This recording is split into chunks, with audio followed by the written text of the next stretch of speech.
to 1 to 3 minutes. I am now pleased to invite the President of Kenya, William Ruto, to give his intervention.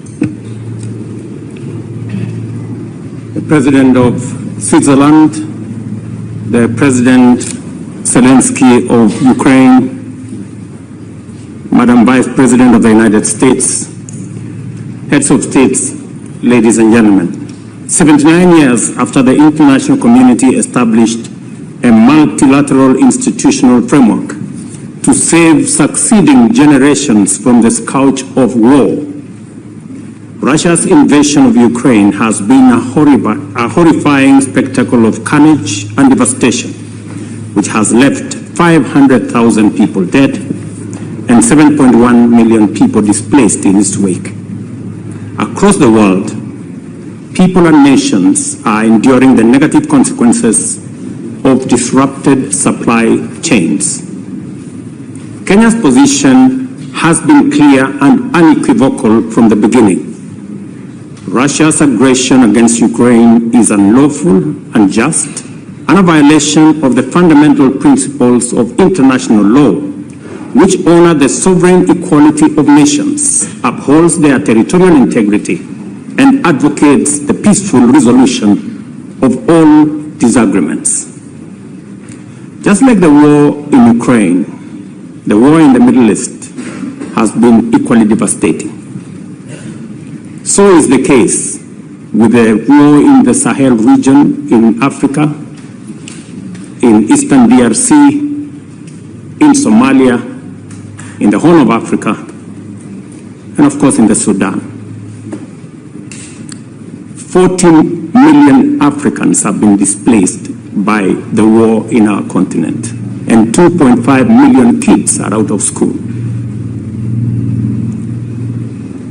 This state of affairs speaks volumes of global leadership, and especially the peace architecture at the United Nations, and more specifically the gridlock at the United Nations Security Council. Today, a farmer in Kenya, in rural Kenya actually, knows there is war in Ukraine for two reasons. Number one, he paid more for his fertilizer, and number two, his fertilizer came late. Let me also say, this peace summit is a historic step in the right direction. For the first time, we have convened to talk about peace in Ukraine and not war in Ukraine. Secondly, a commitment to peace makes certain fundamental concessions inevitable. This summit should not be a meeting of just friends. This should be a meeting of both friends and foe. To succeed in this positive trajectory, Russia must be on the table, number one. Number two, an American general, Norman Swartzwelder, said, the more we sweat in peace, the less we bleed in war. It is time for leaders of the world to talk about peace, negotiate peace, work hard to build peace, and configure a global strategic framework that integrates peace as the sole means and end of human endeavor. Finally, we have gathered here and we are reminded by the Indian statesman Mahatma Gandhi, who said that an eye for an eye will make humanity blind. Just as Russia's invasion of Ukraine was unlawful and unacceptable,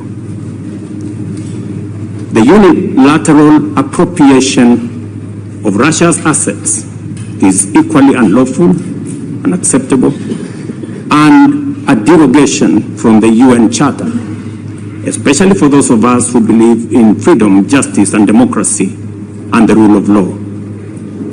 As we embark on this journey to resolve conflict in Ukraine and throughout the world, it's time for parties to the war in Ukraine to demonstrate good faith, abandon intransigent attitudes, and soften their positions.